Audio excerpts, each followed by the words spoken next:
On today's Story Beat. What is really understood by AI, it's not like every computer program or every piece of software. It's a very particular concept which is based on usage of neural networks, which is a concept of basically the attempt to replicate the behavior of some neural system. You can say human brain, for example.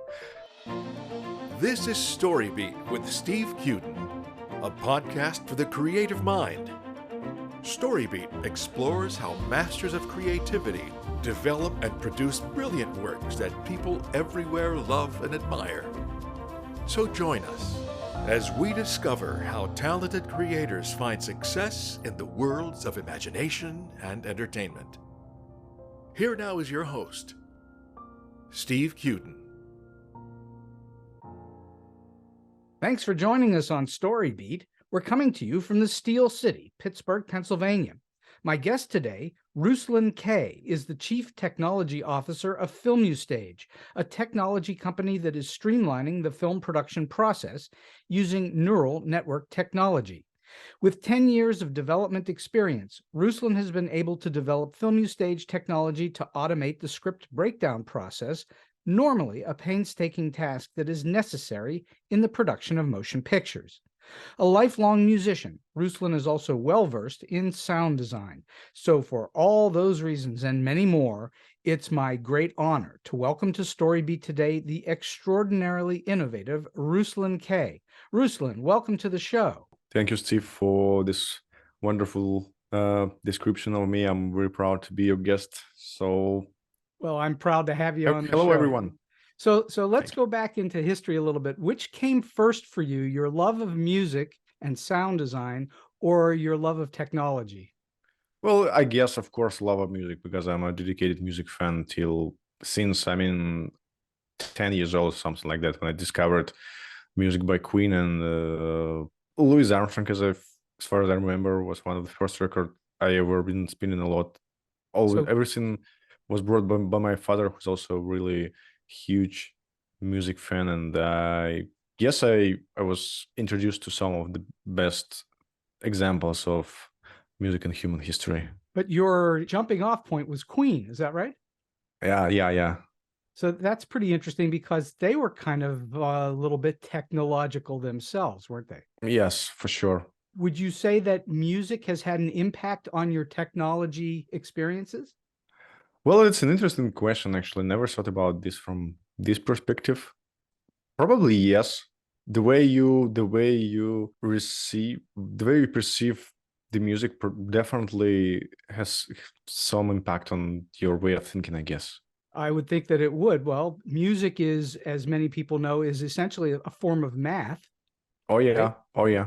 And technology is a lot of math. Oh yeah. Are you also a composer?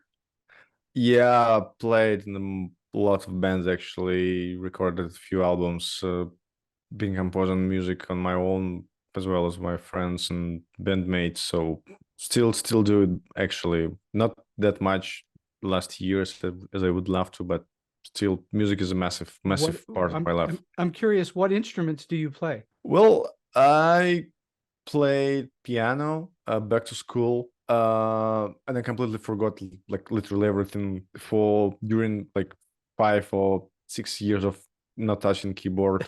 And now I'm basically relearning everything from scratch, and I found a really nice music tutor, and I bought a new keyboard, actually, which I enjoy a lot. So playing on a lot of jam blues, rockabilly stuff, and old school rock and roll, just to finally play what I really all the time wanted to play on keyboard instead of boring classical music.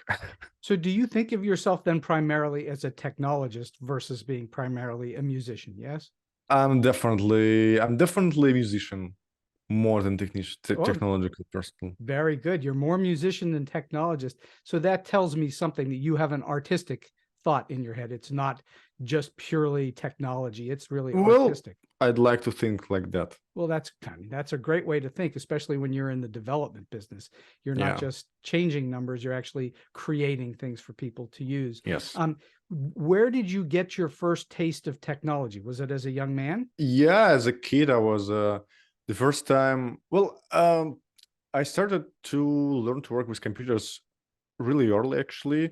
I guess around 6, 7, or 8, or something like that. That's young. My father brought also a really old school, really old PC from his job basically to our home, and I spent a lot of time playing in various games on MS-DOS just for fun. Later, I got a computer, and I'm still a huge fan of video games. So you know, it's always been a huge part of my life. So later, I decided to go to a technical university to learn computer science, actually, which introduced me to programming and everything. So, and then I continued to basically learn new skills and That's an important point, is that you ultimately went to school to learn how to be in the computer business, basically. well, yes, probably you're right. You know, do you have a degree in it? You have a degree in computer science then. Yeah, back bachelor degree. Got it. All right. So for listeners who may not know, let's talk about Filmustage. Why is breaking down a script so important for filmmakers? Well, the thing is, normal people think about filmmaking when they go to the cinema or see it on a television screen, but actually the way how the idea turns into a visual, it's quite outstanding and interesting. Basically, everything starts with a screenplay, and once the text is done and it considered done, it was pitched, it was approved and stuff, and someone decided to invest into it. Now it's time to actually really carefully work through it and basically understand what's inside, what's happening, and what kind of efforts and what kind of job we need to put into it, what kind of professionals we need to hire, what kind of team we need to actually make it real, make it happen.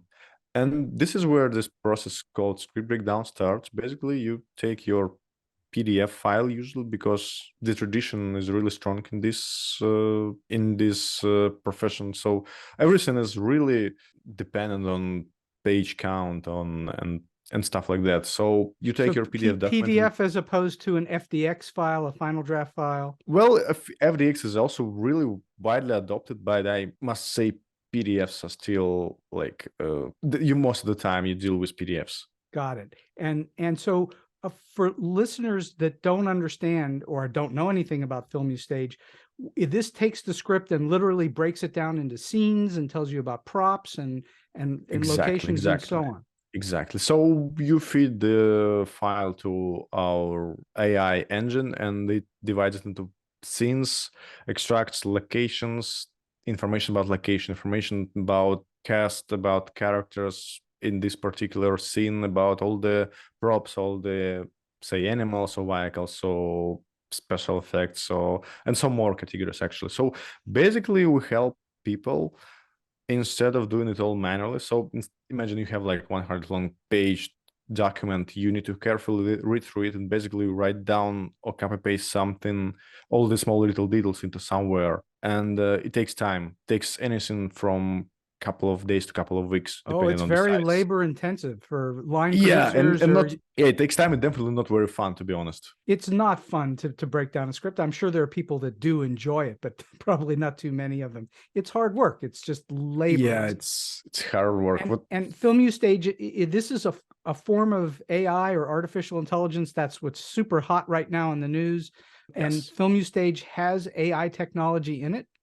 Yeah, so for end user, we website, basically web platform with web application, which is powered with AI engine under the hood. So explain for listeners what AI really is. What is it? Obviously, it's very broad and has many applications, but basically, yes. What is AI? Well, what is really understood by AI is not like every computer program or every piece of software. It's a very particular concept which is based on usage of neural networks, which is a concept of basically the attempt to replicate the behavior of some neural system. You can say human brain, for example. And the idea is that if you construct a system complex enough, built of very simple building blocks, like basic mathematical functions, basically. If the system is complex enough, you can replicate and emulate really complex processes using that system. This is exactly what's happening when we talk about things like natural language processing or computer vision or say image generation. This is what's curious about what we're going through right now, because we're in a transition from sort of the original types of computing into a kind of a whole new world of computing at this point, with AI as sort of the engine that's driving a lot of it. At least that's my perception of it in the news. Yes, you true. can correct me if I'm wrong, but you're trying to, an AI computer is attempting to emulate or replicate what the human mind does. Am I correct? To some level, actually. Well, there's a definitely more philosophical than technical difference between consciousness and calculation. Actually, we don't know yet what consciousness is. So we can definitely replicate some functions like translation, language translation, or for ChatGPT, we can actually replicate quite complex and hard tasks, actually, like prediction of really complex questions, so answering really complex questions. But when you try to ask the machine about something not so obvious, it usually fails. So in other words, the human mind right now can take 1 + 1 and somehow leap to 6 and come up with a whole new thing that nobody had ever thought of before. It may be two totally different entities or elements and bring them together and make them into something new. But you're saying computers are not yet at that point. Yes. But they are heading that way, aren't they? Yeah, they're heading way. They're very good at combining stuff, but making that leap, it's that leap to a whole new thing that nobody's ever thought of before. Are computers able to do that? Well, they can combine stuff. So basically, they take something existed before and super good in combining stuff. So in order to generate art, like some diffusion of Dali and Vincent van Gogh, you need to have at first both of them exist and creating their stuff. For my understanding, there is still so much space for human creation. And well, I hope so, because otherwise it's going to be very dull for a while. But I don't think that computers are on the verge of taking over humanity and creativity, but they're heading that way. And that's kind of a little freaky to look at when you look at it. Oh yeah, that's super strange. They're super good in replacing like repetitive tasks. All right, so let's talk about Filmustage then. You're using AI technology to do what? To break something down and put it out into various takes on it, various views of it? Not only. We use AI to basically understand the structure of the document, which actually varies a lot depending on the production or author or studio or whatever. And the next step is actually to start to extract the data, and we perform the task called name entity recognition. Basically, you train the neural network to understand what kind of meaningful word category you would like to extract out of it. Say there are like actors, and you can find actors in text and extract it. Say there are props like objects with which cast is interacting. Say there are explosions which you would like to send to special effects category, and lots of categories actually.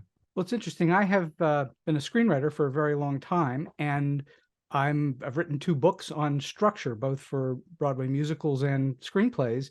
And I'm a structure aficionado. I love structure and I love things that are structured.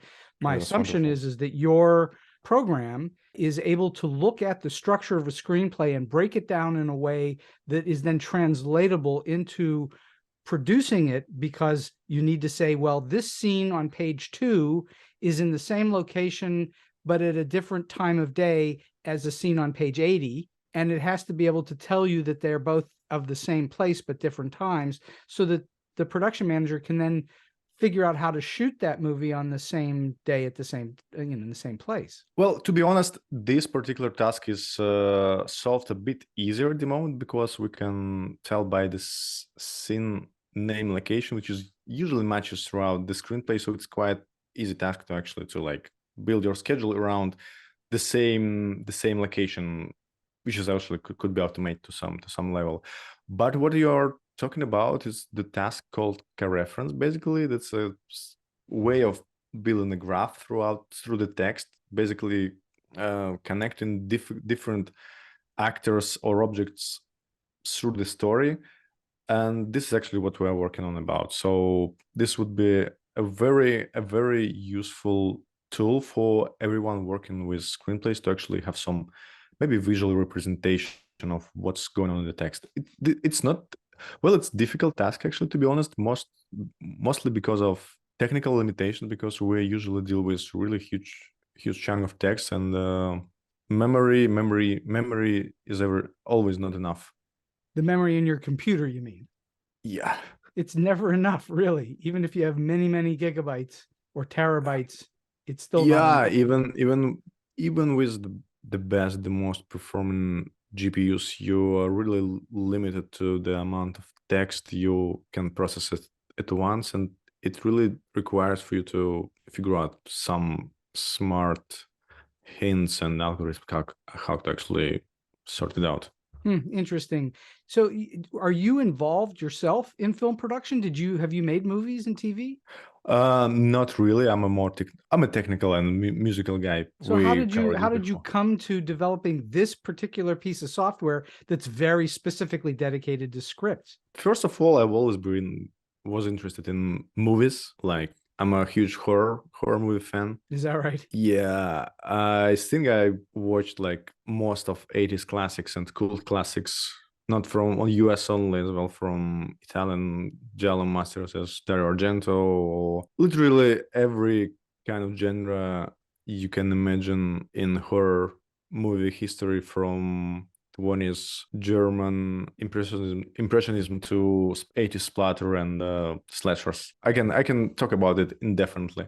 So I'm here in Pittsburgh, which is where George Romero made Night of the Living Dead. Absolute classic. I just been rewatching recently the Rise of the Dead, yes, and also the Day of the Dead. Romero is he's a legend. So how did you? I'm still trying to understand how you, who are a technology expert and a musician, decide to work on computer technology software that has to do with film scripts. How do you get to there?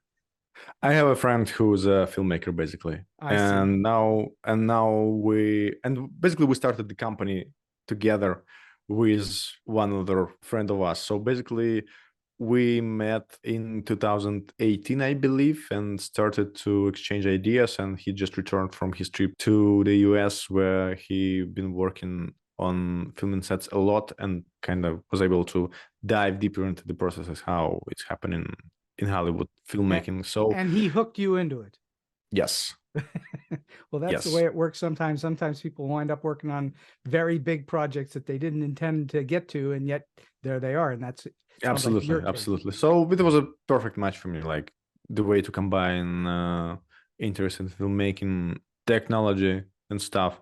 If ever one day I'll be able also to add musical part into it somehow, I'll be super happy. I bet you will be able to. I'm sure you will be able to, because it's really, at the end of the day, it's digits in a computer that we listen to music via streaming and so on. So how long did it take you to develop Filmustage? How long was that process? Well, first of all, like, it's never done. It's always something to, update or fix or whatever.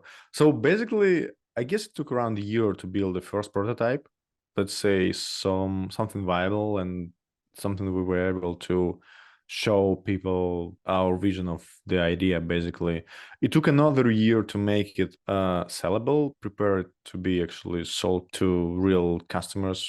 We by the way sell subscriptions, like the access to the platform. So, and you can create your projects, upload your screenplays, and build and work on your processes. And how did you beta test it? Did you contact unit production managers or line producers or producers? How did you beta test it? We literally tried every possible source of potential customers. We started with Facebook groups of screenwriters, or say producers, or someone involved in filmmaking. We started with Reddit threads. We started with Facebook, Instagram, advertisement, I believe. Everything was not super productive, to be honest. And then we found that Google Ads still the best way to get your customers, get your testers. So basically, we started a really simple advertisement telling like, okay, we got a new platform.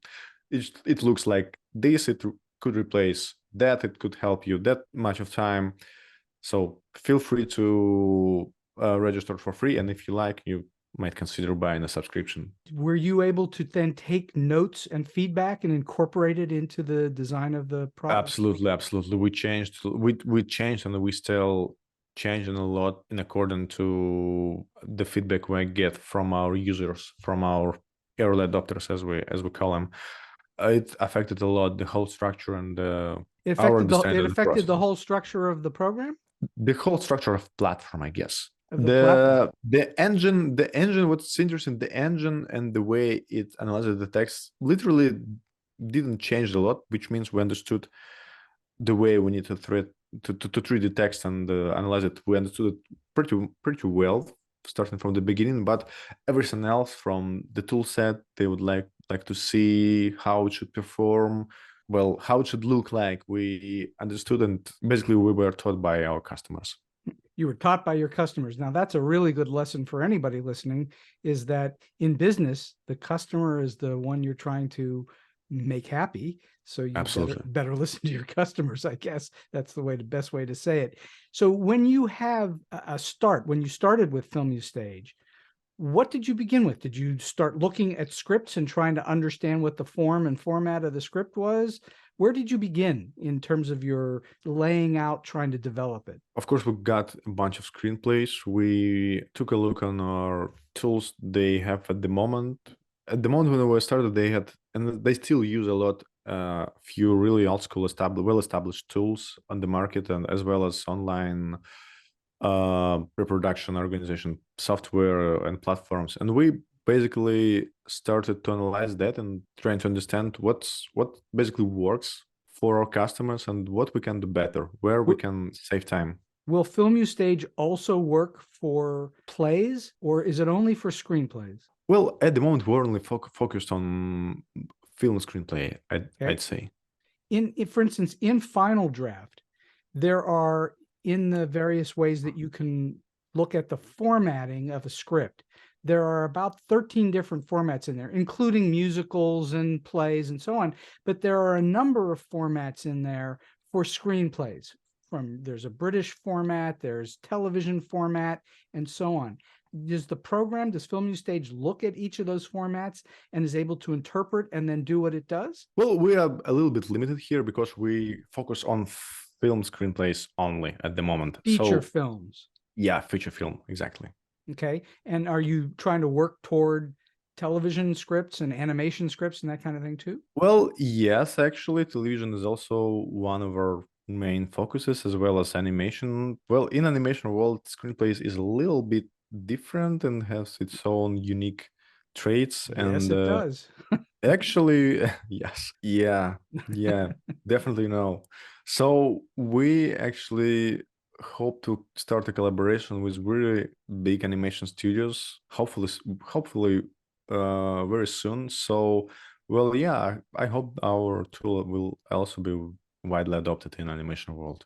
So what was the most challenging thing through the process to figure out? What was the hardest thing that was like you really had to work to overcome some obstacle or challenge? It's a startup. In the startup world, it's always a challenge. Most of the time, you as a co-founder, you also spend your time not only developing stuff, but you need to also to find resources. Basically, you all the time looking for money for investment, talking to people, talking to investors, trying to make them believe you, basically trusting your idea. So basically, you're saying that the finding of money was more difficult than the development of the product. It wasn't not easier, definitely. Well, it never is. It's never easy. I cannot say what was harder. It's like two sides of the same coin. Well, you need one to do the other, and you need the other to finally get back the money that you had to go borrow or raise or however you did it. Absolutely. So, and that, by the way, is akin to the way most movies are produced. They have a product, they're ready to go, they've got some actors lined up and a director, but they don't have enough money to go into production. So Yes. this is really common. Every movie, more or less, not every, but pretty much every movie is a startup. Yes. You Yes. know, so Absolutely. you're going through that whole process. We have a product, we don't know how to make it yet because we don't have enough resources. Yeah, and we need to create at least something with the resources and material we have right now to be able to pitch it, to showcase it, and maybe it will be enough to, find some more resources or investment or whatever. And how often is the software updated? You alluded to that earlier, that you are constantly getting updates and feedback and so on. Is it a once a week, once a month? Is it more than that? How often do you update it? Usually once a week. Once a week. Usually once a week we publish something new. Well, not all the time. It's like huge breaking changes. Sometimes it's just a bug fixes and stuff and some minor updates like performance and something like that. But usually we release at least once a week. And I'd love to share a good piece of advice to Sure. every software developer: never release on Friday, only on Monday. Why? Weekend, because of weekend. Are you saying people aren't paying attention? Is that what you mean? No, because if you release on Friday, you will lose your weekend. 100%. You're gonna lose your weekend, 100%. That makes a lot of sense, because all of a sudden people are screaming, well, how did this work and what's going wrong? Right? Yes, it's simple. So screenwriters, generally speaking, the ones I've known my whole life, don't think about writing their script so that it's easy for a unit production manager to break it down, or a line producer, or whoever's doing it. What would you recommend that screenwriters do to make the job of breaking this down easier? Is there anything they can do to help? Use Final Draft, or at least try to understand some wide adopted guidelines in script writing formatting. Let's say there is a really nice format called Fontaine. Basically, it's an online tool which helps you to write your screenplays in a simple, understandable way, and with very basic operations, you get the nicely looking, well formatted text. That's super simple, and by following that guidelines, you are getting something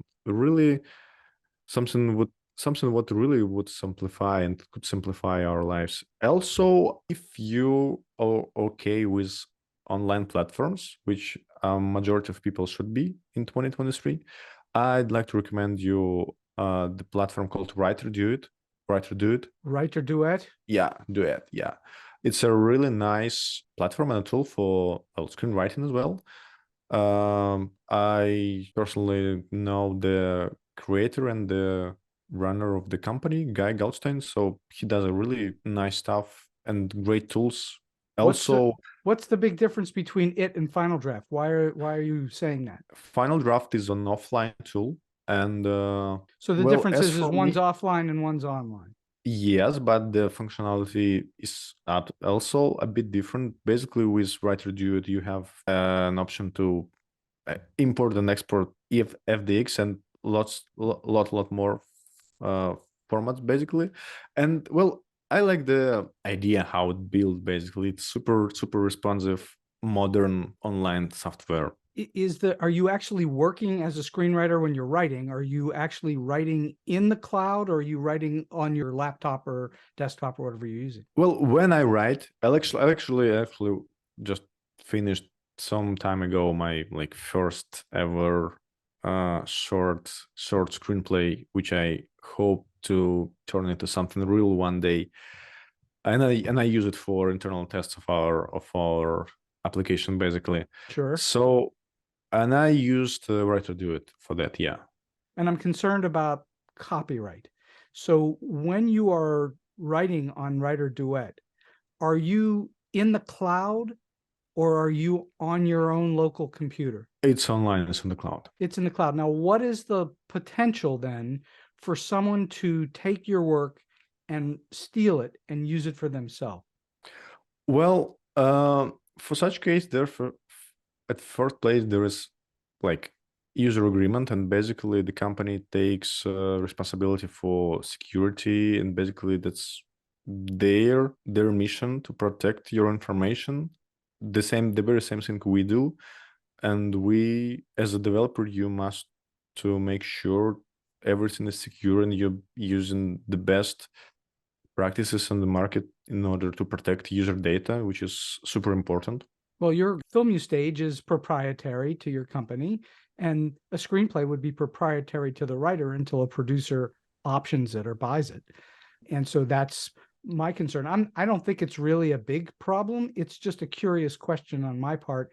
I think that if you've written it and other people have seen it, have seen your work, that the likelihood of someone else taking it and using it becomes greatly diminished because other people know about it and saw that you did it. Mm-hmm.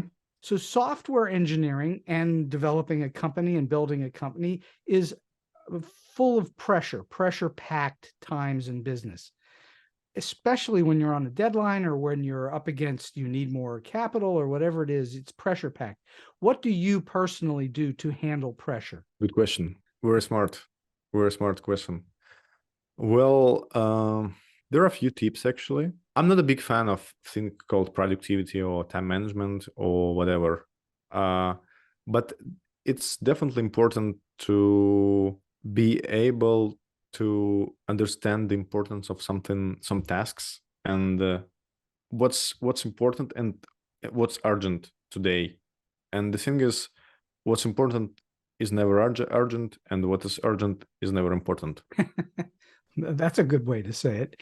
So, yes. And your business undoubtedly is highly collaborative. You're collaborating with your partner, you're collaborating with other people in the business, you're collaborating with screenwriters and filmmakers and so on. It's collaborative.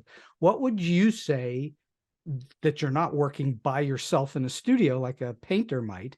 What would you say makes good collaborations work in the computing and technology world? You mean more to tell about how we collaborate in our team, or how we collaborate with all of the above. There's different forms of collaboration, whether you're collaborating with your business partner or whether you're collaborating with someone who's at a studio and you're trying to get them to use your product. What do you do to be collaborative? Well, first of all, we try to make all our processes really understandable, really clear, and super simple actually. Mm-hmm. If anything could be simplified, it should be definitely. So less time you spend reading your email or just trying to publish to your code base. It's really important, like a couple of shaved off seconds turns into hours basically. As well as we try to track our progress using some good software, advanced software like Linear, which I like a lot. Which we use GitHub for our code base, which is really like industry standard. As well as, well, all of the time we're trying to find better and better tools for like daily tasks, as well as we try to not to waste each other's time on meetings, because less time you spend just telling nonsense to each other is the better. Well, there's no question that meetings can be useful and they can be incredibly not useful depending upon how they're conducted and what you're trying to do. And sometimes people are meeting happy or crazy, and sometimes people don't meet enough. And that's just there's a balancing act in there from a managerial perspective. But when there are like more than 3 people on meeting, it's usually a waste of time. That's an interesting thought. I don't disagree with you at all. More than 3 people, sometimes it's like nothing goes anywhere. Yes. So Filmustage is clearly on the forefront of various emerging technologies for film production. Would you say that the movie business in general is on the verge of a revolution due to AI and computing technology? That we're on the verge of a revolution in how movies are made? Absolutely. Where do you think it's heading? Well, it was a really old school conservative industry for a long time. We're really slow in adopting new tools, but it's definitely changing, because the tool set and new technology became so widely adopted and so easy to use. So it's just not very smart not to use it, not at least try to use it. So we now have everything from text generation, which looks really realistic, to imagery generation, to even video generation, and you can do a lot with very simple tools today and very simple, setup basically. Does this Filmustage generate imagery as well? Well, not at the moment. We actually experiment with that, but we have one of the directions we want to develop our platform, like we call it assets management basically, or this is one of the tools you can prototype the aesthetics and look of your platform. At the moment, it's, well, not very complex. When you work in your screenplay, when you work through the thing called summary, this is the place where you basically see all the all kind of entities we were able to extract out of the text, say like props and actors or whatever, or vehicles. You can attach the imagery you basically, which feels like the match for your understanding of this particular object. And we will use some of imagery generation engines to basically help people better and basically give them a tool to create something unique, maybe in something not existent. It seems to me Filmustage would be ideal at some point to be able to feed a script into a program, have it break it down, and spit out a storyboard at the same time.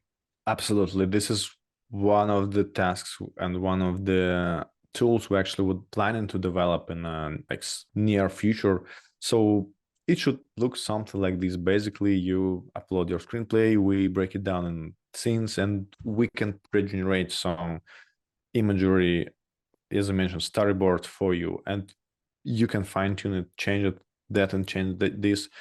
The goal here is, well, to get as much precision as possible. Basically, in filmmaking, there are lots of small little details like focal distance or camera angle or distance or composition of objects, and we would like to give a tool to construct your scene very precisely. At the same time, give you enough options to alter it.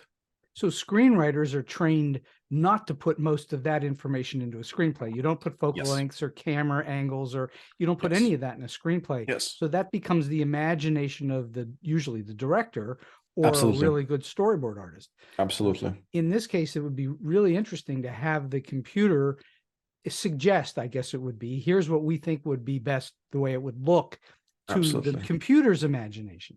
And then, but at the same time, to give enough flexibility to change you would definitely need to have it be flexible so that a director could come in and say, no, I don't want it to be there or there. I want it to be over here, and I want it to be in this location instead of that location. And you need that flexibility for sure. Want to move us on to talk for a little bit about music and sound design and that kind of thing, because I'm interested in your background in that too. Is there anything we haven't talked about in Filmustage that you would like the listeners to know?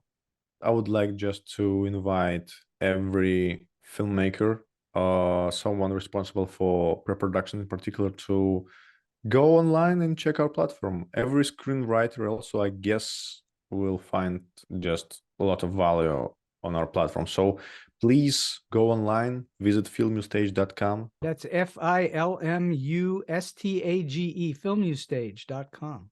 Yes. So also I'd like to offer you a special discount. So you can use StoryBeat 30 during your checkout in order to get 30% off of our any subscription. So please feel free to go online and check out trial first, and then consider buying a subscription with discount. StoryBeat 30 will get you that 30% discount. You have this background in music that we've already talked about, that you're a musician and that you're a sound designer. What have you designed sound for? I started my sound designer journey making sound for advertisement, basically. For advertisements, yes. Yeah, for advertisements. So it was a quite nice market, basically. They're always looking for someone who can make great sound, and the demand is huge. So it was a nice way to like polish your skills and stuff. Now I'm more interested in video games sound design because I like to change how the character interacts with the world, with the music, with sound, and it's just never-ending story. How much of designing sound is based on your gut instinct versus some kind of scientific way of looking at it? Oh, it's a really nice question. Well, you definitely need to feel it. You need to have like some listening experience and performing experience, and basically playing a musical instrument is a huge plus. How do you develop your listening? How do you develop your ears? Is it just more intense listening? Yes, I guess yes, listening and playing at the same time. When you combine it, it's really nice. It's really nice combination when you train your pitch, when you learn how to think, how to work with your throat, and basically this also adds a lot. When you try to learn some new instrument with zero knowledge how it works, this is also very interesting process of. It sounds to me like it's right in your wheelhouse, because sound design, as my understanding of it, requires an artistic understanding of what it is you're doing, because you're working in an art form of some kind, but it's also coupled with a fairly rigorous understanding of technical elements too. Yes, because music, sound synthesis is a very technical thing, and basically you synthesize every sound with a very simple algorithms and tools if you like look very close. And the whole concept of sound, when you understand finally what is it in real world, actually, like there is no like sound, there's just changes of pressure in the air. And when you just think about how our brain is able to extract that much information of that limited amount of data, actually, it's impressive. It is impressive. Well, everything that you do is related to, in a way, understanding how we think. The AI technology is how do we think? And now you're talking about sound design is how do we process sound waves that are coming at us? How does the ear take it in, and then how does the brain process it? Yes. The brain is still the most marvelous computer we know. Absolutely. And I really believe it will be always the most marvelous computer. It's pretty astonishing what the brain can do, that is for sure. Do you think of yourself as an artist? Yes.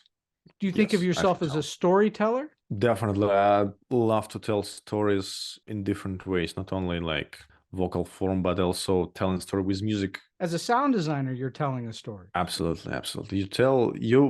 The sound is sometimes kind of missed because it's always all around us, and we don't point that much attention on that, but it tells us so much information about the world around us. How important is sound to the audience's emotional understanding of a story? Well, I believe this is the most important. More important than visual. Emotional. For me, definitely, because taking the same visuals and just changing the soundscape, you can completely alter the perception and the emotional understanding of the same story by the viewer. I think that's absolutely true. And it's the same with light. It's the same because the light can change the way that you look at something or perceive it. And sound definitely changes the way that there are lots and lots of examples of movies that have been made, and they will show you the movie with the rough cut with no sound effects and no music. And it's kind of boring. And then as soon as you put the sound effects and the music on it, it suddenly takes on a whole life of its own. Absolutely, because you just get another layer of information. Yeah, that's true. And that information makes all the difference. The sonic information makes a huge amount of difference. Yes. What do you think are the biggest differences today in sound technology and AI technology? What are the biggest differences from when you started in the business?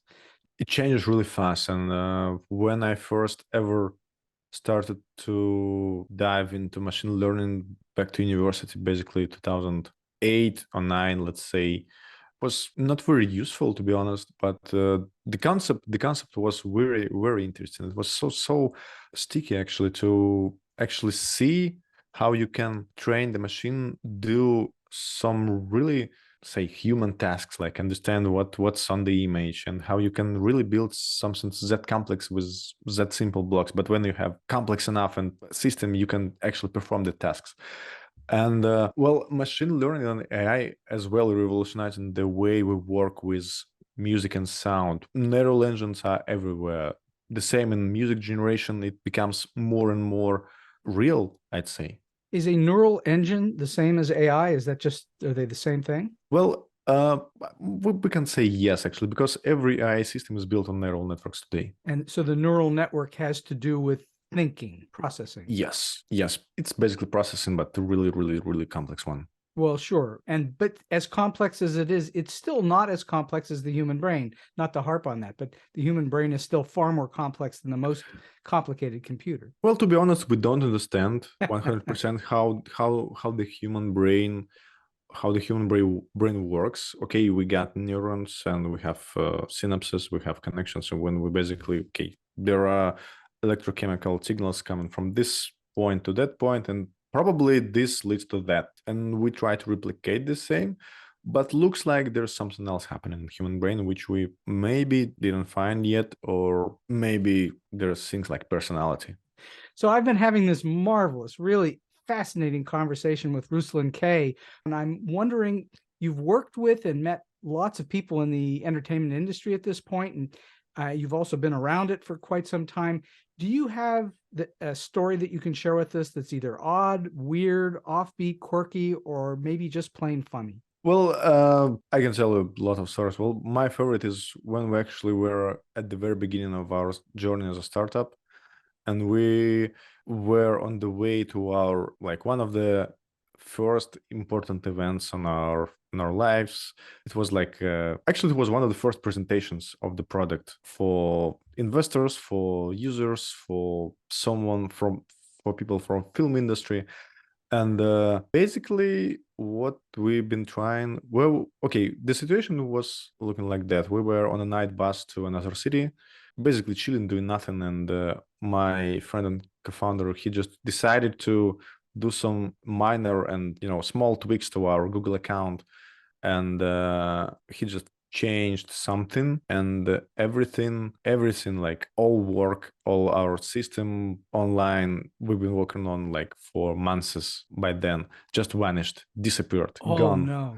Nothing. And this is literally 10 hours before the presentation. Oh, so what did you do? Well, fake it till you make it.